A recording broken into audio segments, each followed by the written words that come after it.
Alô, seja bem-vindo, aqui professor Carlos Mainardes no Physics in Box com a segunda parte da resolução da prova da Universidade Federal de 2015. Se você gostar, dá um likezão aí para nós, ajuda o canal. Também pode convidar os seus amigos para assistir essa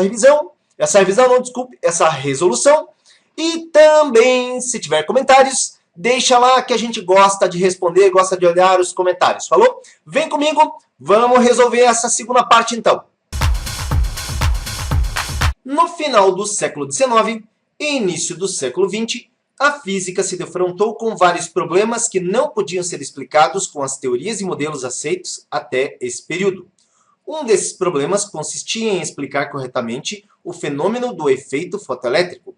Sobre esse efeito, considere as seguintes afirmativas. Primeira afirmativa. Esse efeito foi observado primeiramente por Heinrich Hertz, e sua explicação correta foi publicada em 1905 por Niels Bohr. Errado!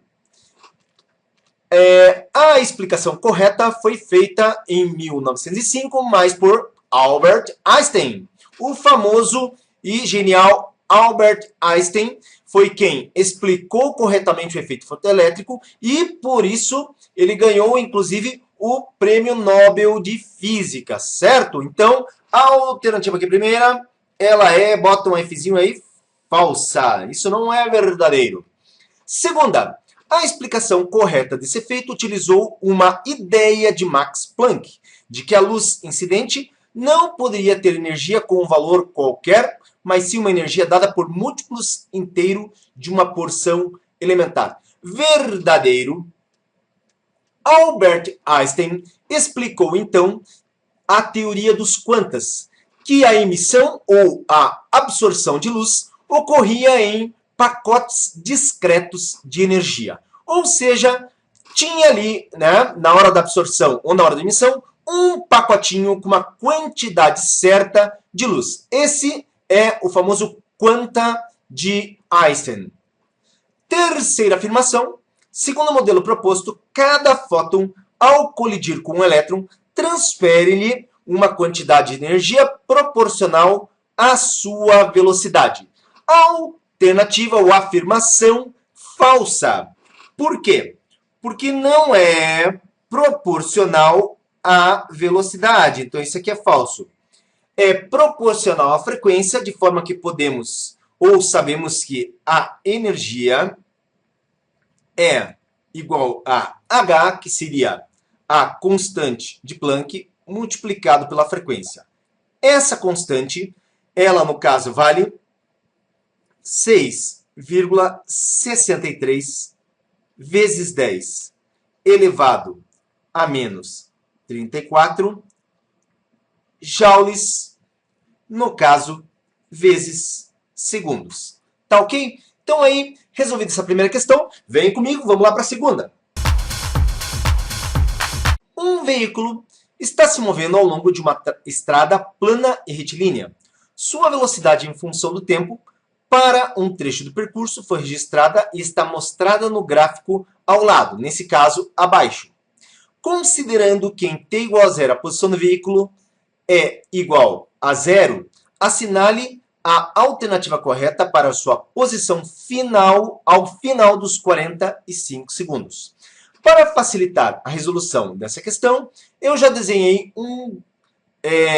uma separação no gráfico. Acompanhe aqui comigo.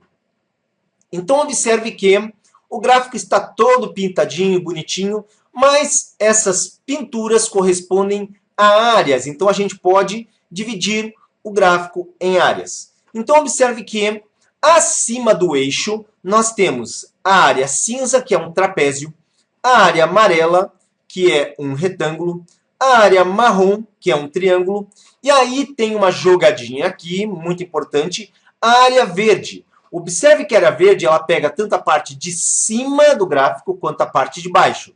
Aí você vai dizer, pô, mas não pode. Mas o negócio é o seguinte, a área verde eu pego desde a parte de cima até a parte de baixo, mas se você olhar, existe aquela figurinha azul ali, que é um retângulo que pega a parte de baixo, que é mais ou menos o pedacinho que vai dos 40 aos 45, mas também pega um pedacinho que não deveria pegar. Como o verde também pega o mesmo pedacinho que não deveria pegar, o que acontece? A gente, no caso, desconta um do outro, fazendo uma continha de menos, e vamos chegar na resposta tranquilinho. Então, atenção, porque o espaço ΔS desse veículo é, então, a área 1 mais a área 2 mais a área 3 mais a área 4 e essa parte que desconta, ela corresponde à área 5. Então, menos a área 5. ΔS, vem comigo. Área 1 é um trapézio. Trapézio é base maior mais base menor, multiplicado pela altura e dividido por 2. A base maior vai do 5 ao 20. Então, ela tem 15. A menorzinha aqui em cima, ela vai do 10 ao 15, ela tem 5. Vezes a altura vai do 8 ao 36, então isso dá 28, divididos por 2. Tá? Então, base maior mais base menor, vezes a altura, divididos por 2. Mas a área 2 está nesse retângulo em amarelo. E ela começa aqui no 0 e vai até o 35. E tem 8 de altura. Então, como é um retângulo, é base vezes altura, base 35, multiplicado pela altura 8. A área 3 é um triângulo, cuja base começa no 25 e vai até o 35 e tem altura 28. Então, 25 ao 35 é 10 vezes 28, divididos, no caso, por 2. Mais a área 4. A área 4 é o triângulo verde que vem até aqui embaixo, então observe que ele vem daqui até aqui, é 36 com mais 10, 46 a altura. A base do 35 ao 40, que dá 5, então é 46 vezes 5, base vezes altura divididos por 2, menos o retângulo, que é essa parte azul que encaixaria aqui, ó. Eu tive que colocar fora, senão ia confundir todo o desenho. Esse retângulo ele tem o quê? 35 ou 45, ele tem 10, e a altura dele também é 10. Então, ele é 10 por 10. Atenção para o cálculo das áreas, onde nós temos 20, simplifico com 2, isso dá 10 vezes 28, 280. Mais 35 vezes 8, multiplicando 35 por 8, isso aqui também dá 280. Mais 10 vezes 28, 280, divide por 2, 140. Mais ainda, 46 vezes 5 divididos por 2. 46, divide por 2 é 23, vezes 5, isso dá 115. E nós descontamos aqui, ó, 10 vezes 10, 100. Agora está tudo integrado aí, todas as áreas calculadas bonitinho. Soma, soma, soma e soma. Então, 560, 740, 815, menos 100. ΔS, que é o espaço percorrido, dá, então, 715 metros. E está aqui a alternativa correta, 715 metros, aqui assinalado.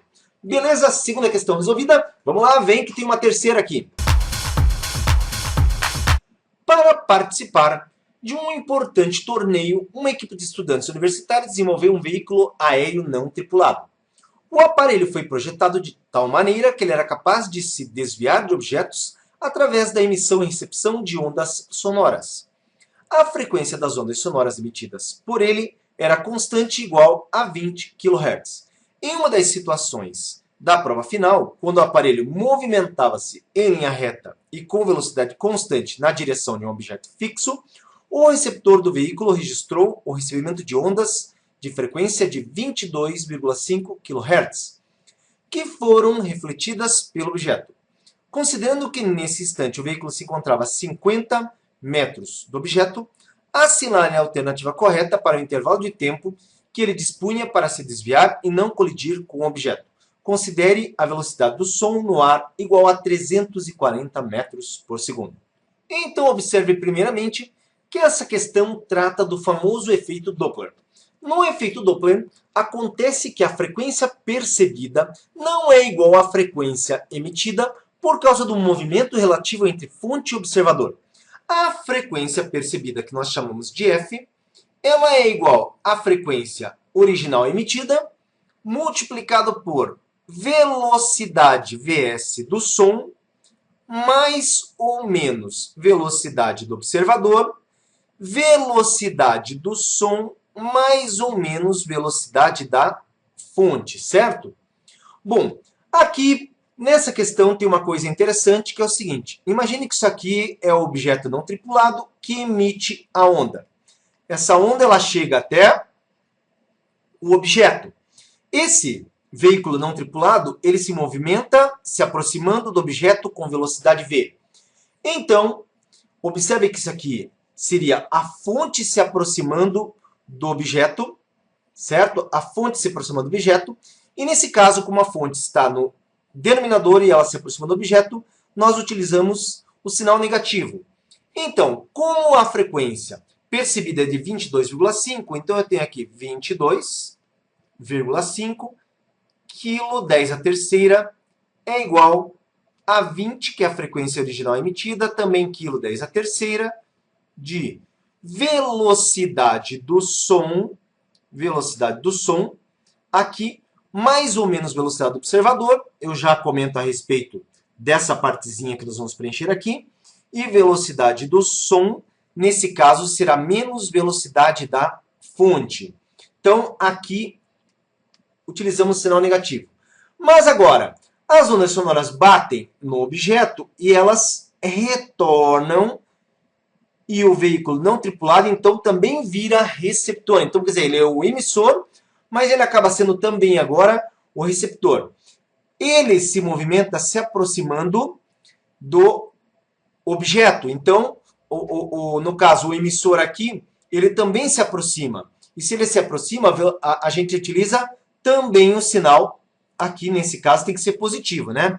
Então, é Vs mais Vo.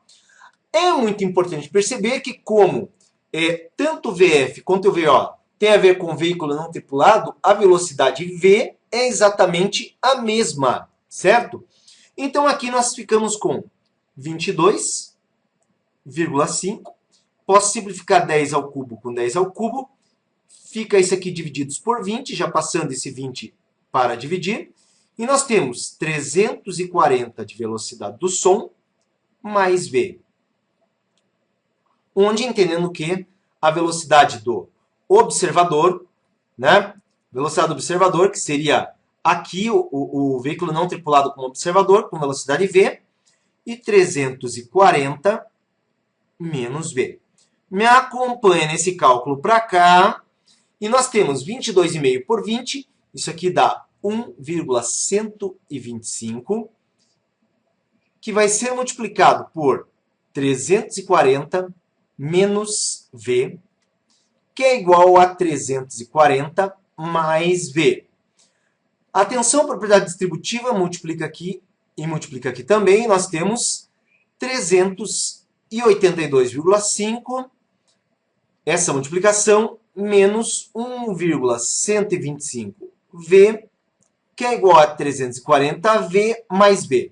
Joga todo V para lá, puxa que não tem V para cá, vai ficar 382,5 menos 340, que é 42,5, e menos 125, que vai para o lado de lá, somando com 1, dá 2,125 vezes V. Descobre-se que a velocidade do veículo não tripulado é 20 metros por segundo. Atenção, 20 metros por segundo, me acompanha agora nesse cálculo aqui. Se distância é velocidade multiplicado pelo tempo, a distância que ele tem para desviar é 50 metros, a velocidade é 20 vezes o tempo, chega-se num tempo de 2,5 segundos. Então, atenção aqui, dando um destaque para a resposta, 2,5 segundos. Tá aí, a alternativa aqui, marcada, alternativa D, Não vai embora, vem comigo, vamos ver uma próxima questão aí. Considere as seguintes afirmativas relacionadas aos fenômenos que ocorrem com um feixe luminoso ao incidir em superfícies espelhadas ou ao passar de um meio transparente para outro. Primeira afirmação. Quando um feixe luminoso passa do ar para a água, sua frequência é alterada? Essa afirmação ela é falsa. Por quê? Porque no fenômeno da refração, a frequência nunca se altera. Simples assim. Segunda afirmação. Um feixe luminoso pode sofrer uma reflexão interna total quando atingir um meio com índice de refração menor do que o índice de refração do meio em que ele está se propagando. Então, atenção, observa o seguinte. Sempre utilizando esse espaço, se eu tenho aqui uma interface entre dois meios, onde esse aqui é o N menor, índice de refração menor, o meio com índice de refração maior, e a luz se propaga por esse meio. Essa luz ela pode encontrar a superfície de separação e sofrer reflexão total. Tá? Só acontece quando o índice de refração, a luz se propaga pelo meio de índice de refração maior, indo em direção ao menor. Isso só acontece quando o ângulo supera o chamado ângulo limite, certo? Então, se o ângulo que o feixe luminoso faz com a normal superar o ângulo limite, nós temos o fenômeno da reflexão total, sendo isso, então, verdadeiro. Terceiro, o fenômeno da dispersão ocorre em razão da independência entre a velocidade da onda e sua frequência. Falsíssimo. Por quê? Porque velocidade e frequência são duas grandezas fundamentais na ondulatória que se relacionam através justamente da expressão velocidade igual a lambda comprimento de onda vezes frequência. Essa equação mostra a interdependência, então quer dizer, uma depende da outra, a velocidade e a frequência. E então nós temos falso. Quarto, o princípio de Huygens permite explicar os fenômenos da reflexão e da refração das ondas luminosas. Isso aqui é verdadeiro, certo? E por quê? O princípio de Huygens, ele fala que cada ponto de uma frente de onda, ele é, no caso, um novo formador de uma onda secundária. E na onda secundária nós temos novos pontos, que são novos pontos secundários, que vão formar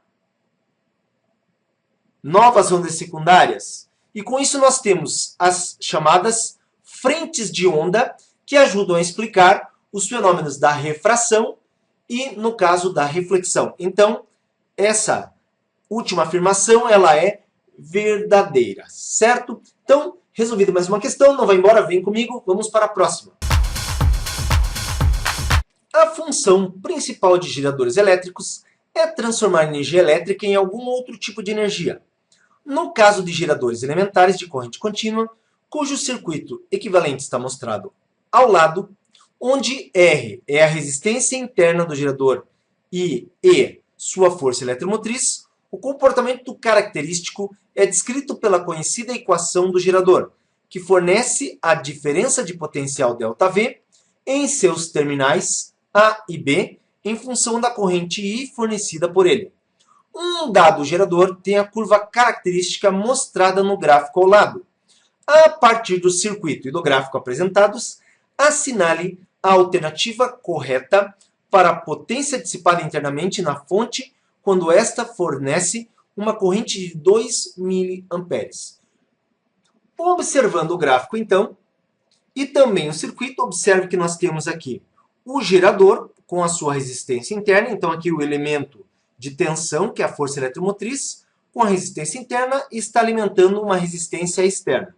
O gráfico aqui, quando a reta corta o eixo da vertical, determina a força eletromotriz, e quando corta o eixo da horizontal, determina a corrente de curto-circuito.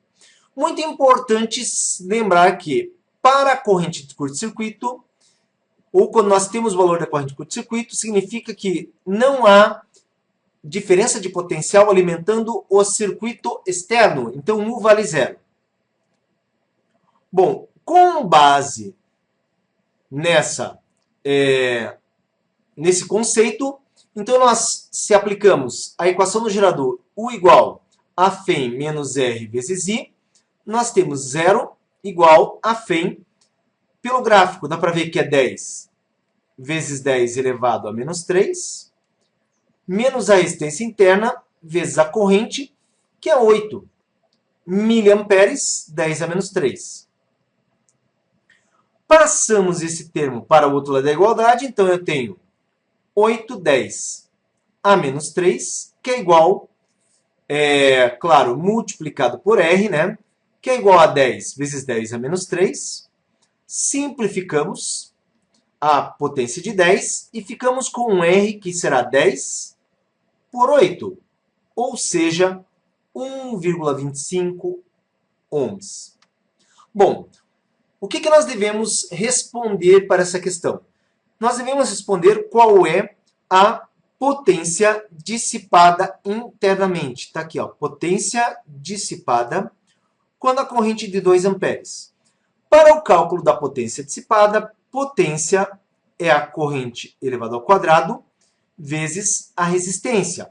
Então, a potência dissipada por esse gerador é a corrente 2 mA, cuidado, porque isso aqui é 2 vezes 10 a menos 3, elevado ao quadrado, vezes 1,25. O que nos dá uma potência de 4, porque é 2 ao quadrado, 10 a menos 6, vezes 1,25, ou seja, 4 que multiplica 1,25 é 5, 10 a menos 6, ou a potência é igual a 5 microwatt. Potência igual a 5 microwatt. Essa é a resposta. Observe que a federal comeu bola nessa questão, porque 5 está aqui, 5 mais, o problema é que aqui está miliwatt, e o correto era que fosse, no caso, vamos colocar aqui, né, 5 microwatt. Tá ok? Então tá aí mais uma questão respondida. Vamos resolver a última, vem comigo. Para ir de um determinado local, o motorista consultou o aparelho de GPS, sistema de posicionamento global, o qual indicou o caminho representado na figura a seguir. Sabendo que o maior segmento a ser percorrido no trajeto sugerido pelo GPS corresponde à distância de 345 metros, é correto afirmar que a distância total a ser percorrida é de... Então veja, o maior trecho a ser percorrido é esse trecho, dá para ver fácil, que é de 6,9 metros. Correto? Então veja, 345, se eu divido 345 metros pela distância que a gente vê aqui, a gente fica sabendo quantas vezes a distância real é maior que a distância no gráfico. Então, 345 divididos por 0,069, isso aqui é 6,9 centímetros transformado em metros, e fazendo essa divisão, isso aqui dá 5.000 metros para cada, no caso aqui, para cada metro, certo? Nesse caso, a gente tem que a escala utilizada foi 1 para 5.000. Quer dizer, cada centímetro vale 5.000 metros. Já dá para ver que a resposta aqui seria a letra B, que é a única que tem 1 para 5.000. Mas como que chegamos no 705? Isso aqui é fácil, veja. O trajeto total ele é composto por 2,7 mais 2,9 mais 6,9 mais 1,6. Somando tudo isso aqui, nós encontramos 14,1. Que multiplicado justamente por esse resultado, 5.000, nos dá a quantidade de 705 metros percorridos. Está ali confirmando o que nós temos na letra B. Bom, chegamos ao final dessa revisão. Se você gostou, dá um likezão para nós aí. Convida seus colegas, se tiver dúvidas, coloca nos comentários. Se acha legal, coloca nos comentários. Coloca nos comentários tudo que você quiser, certo? Até a próxima. Foi muito bom ter você aqui e eu vou ficar esperando você nas próximas aulas também. Até!